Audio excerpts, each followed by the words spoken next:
खबर शामिल करते हैं लाहौर से। पुख्ता और मजबूत बनी हुई गलियां सड़कें तोड़कर दोबारा तमीर करने का सिलसिला जारी है। कमजोर मशीयत और खजाने का खाली होने का राग अपनाने वाले हुक्मरान सियासतदान न सिर्फ अपनी सियासत चमकाने की गर्ज से बल्कि अपने आने वाले नए इंतखाबात के लिए अपने हलकों की आवाम को खुश करने के लिए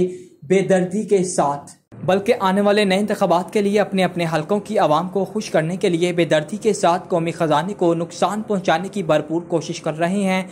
5 साल पहले बनने वाली पुख्ता गलियां सड़कें जो मजीद आने वाले 10 साल तक कायम रह सकती थी, इनको भी तोड़ फोड़ कर दोबारा बनाया जा रहा है।